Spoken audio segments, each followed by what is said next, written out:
There's no joy without pain. There's no sunshine without rain. You need up and down. This is how the world works. As a man, you must build yourself. And I agree that society puts huge pressure on men, and it's time for men to perform. As a man, you either perform or you don't. There's no safety net. The men who say, I can't feel like it, cannot compete with the men who do not say that. And it is player versus player. The man who goes to the gym every single day, regardless of how he feels, will always beat the man who goes to the gym when he feels like going to the gym. And it's player versus player. A good man controls himself. I have absolute self-control. Emotional control is absolutely and utterly important as a man. You need to understand as a man, there are certain principles under which you act, regardless of how you feel. Bam. I can wake up in a terrible mood. Yes. I can wake up sad. I can ache. I can have a busy day, stressed, etc. I will complete the same tasks as if I woke up in a fantastic mood. I'll do the same things because how I feel has no bearing on the things I'm going to do with my day because I have duty to myself. There is no light without dark. You will not appreciate your six-pack unless you didn't have one and you had to earn it. That's how the world works. So when I talk to these dudes like, oh, but it's, you know what, Tate, yeah, I agree, but you know, it's hard. Of course it is, it's supposed to be. And if you're not cut out for it, then fuck off and live a normal existence and die. Sit there, letting other men enjoy the spoils of being a man and can die. If that's what you want to do, is just sit there and exist and then fade into history unremembered. That's your decision. If you want to level up your character, then you need to get out here and do it. You need to be around brave men. You need to get some balls. You need to get your network together. You need to be paying attention, listen to the truth, humble yourself, stop sitting there with an ego. That's the game. But I made myself this way. I wasn't born this way. I absolutely and utterly made myself this way. And any single one of you men out here can do the same thing. I was always looking for, I wouldn't say happiness or contentment, but I was always looking to try and break out of the 9 to 5, just the normal monotony of day-to-day life. I think that men have a very unique life path, and it's very difficult to try and achieve status as a man. It's not easy to stand out from the crowd. And even what women expect of an important man, you need to be smart, charismatic, intelligent, strong, have a nice car, nice apartment, good network, good friends.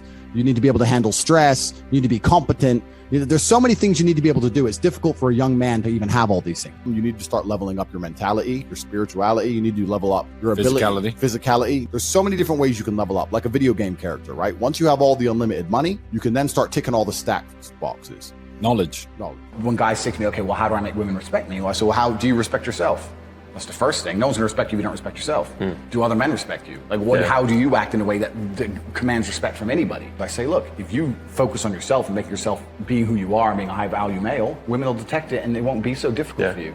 You have to respect yourself first. And how does a woman respect a man? When she sees that he respects himself and other men respect him. You need to understand that the world you live in as a man, in my personal view, has been very purposefully constructed. And it's been constructed in a way to destroy your masculine power. And the future of the world, especially in the West, is a further encroachment on your sovereign ability, your sovereign thoughts, your base instincts, the things that make you happy. Absolutely nobody is concerned with male happiness on any level. They don't want you to be happy. They want you to be miserable, a miserable slave in a tax bracket. And you have to understand this. And the only way you can combat against it is to take significant action. You have to take significant action. You have to use the internet. It's the tool they're using. The internet is the tool they're using to brainwash the masses. You need to combat it and use their own tool against them to seek out the kind of information, knowledge, and friends that you need to have around you. You are going to be the sum of the 5 people you spend the most time with. So that, if everyone understands that, as an intelligent person, you're going to be extremely careful and you're going to curate heavily the 5 people you hang around with. So you need to be aware of what's happening around you, and you need to curate for yourself a social network of people who understand that and are doing their best to combat that.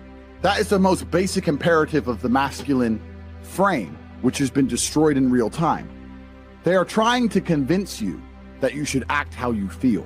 You should show more of your feelings. If you feel this way, you should show it. If you want to cry, cry. Look, I have no problem with guys crying. What I'm saying is the reason they're trying to bring out emotionality in you is most of the time you don't feel like doing the things you're supposed to do. But the true masculine frame throughout history was doing the things they didn't want to do, but they knew they had to do because they had honor and duty. When you remove self-control from men, not only do you get emasculated weak men, but what you also get is very dangerous men. There are actually far less genuinely high value men than there are pretty girls. You can go to any club in any country in the world. I've been to 72 countries. You can go to any club in any country in the world and see pretty girls. If you're gonna find a young, in shape, smart, tall, intelligent, rich man, it's extremely difficult to find. And that man has options. He has more options than a beautiful girl. And I'll tell you something. There's always been a large proportion of men in the world who made the choice to stay where they are. And life for them wasn't that bad. But as we reach the future and as time goes on, you're gonna notice now that the people who don't chase having a masculine network, if they're not gonna be excellent upon themselves and they're not gonna be plugged into a serious circle of achievers, their life's gonna become terrible. You could just be a normal dude and your life really wasn't that bad. But now we live in a situation where you just can't just be a normal dude anymore. Being a normal dude is no longer an option. So as a man, you have to be doing something to try and improve your status. There's lots of different ways to do it, right? But if you're a man with truly no status in society, now it's hard. Yeah. It's really hard. So you have to understand that as a man, you got to gear your life in a certain way. One of the easiest ways to get status is who you know, right? A lot of it's networking, and if you know the right people, you can get some status, at least off of them, to some degree. Every single man on earth with enough work can become one. That's the counter side, right? So there is hope at the end of the tunnel, but you gotta get up and do it. You know what I truly think a high value man is? Okay, it's a few things, right? So there's the obvious evolutionary triggers. The easiest way to be a high value man is a man who's capable of violence. If we look at it from a biological trigger, it doesn't matter if he's got muscles or he's big or he's tall, or whatever. Women understand from a biological perspective, they like a man who can fight. Yeah. It doesn't matter if your man had money, a Ferrari, everything, but if you knew for a fact, if any dude stepped to him, he'd get sparked, you wouldn't want it, right? So that's the first thing. We're suffering from cowardice. We talk about all the problems in the world. It's easy to talk about them all, but you can narrow them all down to the exact same thing. Cowardice, masculine cowardice, all of it. All of this is masculine cowardice. That's all it is. You're not going to be able to imitate being a G. You have to go out there and you have to suffer as a man. You got to go through trauma to be a G as a man. Too many dudes out here are trying to imitate. That's what all this is. You're talking about game. You're trying to be something you're not. The real game is to be the man. That's the game. As a man, you need to go through trauma. You need to go through difficult periods. You need to go through things which are extremely uncomfortable to become any kind of man of value. Every single woman on this panel, if you were to ask her to describe the kind of man she wants, she would describe a man who she thinks makes her feel safe, who is dominating, who is smart, who is charismatic, who is interesting, etc. You cannot be all of those things by accident. Any man who grows up with a very, very easy life, who never goes through anything, who's born with a silver spoon in his mouth, is the exact kind of punk which these women don't want to touch, right? As a man, you need to suffer and you will survive, and you need to internalize it, not become a weirdo, accept that the trauma is what's going to make you strong enough to become the kind of man that's respected by society, and you need to use it for your own advantage. As a man, if you have not been through extremely difficult processes, you're never going to be a high value man. So when you ask me that question, the answer is an answer you're not hoping for, because likely you've been avoiding trauma your whole life. Life is difficult. Everyone has bad news all the time. Things happen to people, and things are going to happen to everyone. And even if you live the perfect life, you're still going to have bad experiences because everything's relative. When people talk about toxic masculinity and all this garbage, and we need to make men more feminine, that's not going to make men. It's not going to make the world safer. Having a whole bunch of men who give in to their emotions instantly is going to create more monsters. The reality of masculinity is controlling your emotions. This is the reality of being a man. The tenets of masculinity since the dawn of time have been, I was afraid, but I did it anyway. This is the tenets of masculinity. Courage. That's what courage is. I was afraid to storm the beaches of Normandy, but I did it anyway. I was afraid to stay on the Titanic, but I did it anyway. This is the whole tenets of masculinity, and now they're saying, oh, if you're afraid, just act afraid, be a pussy. I'm at a point now where I'm working for, it's pointless. Money's just fruitless, I don't need it. But I can't not do it, I have to. I don't know why I am exactly the way I am. Because I'm a very happy person, but I'm not content. Does that make sense? I'm very happy. I'm not miserable. I'm not depressed in any way. I'm super happy, but also I'm not content. There is no quick fix. There is no replication.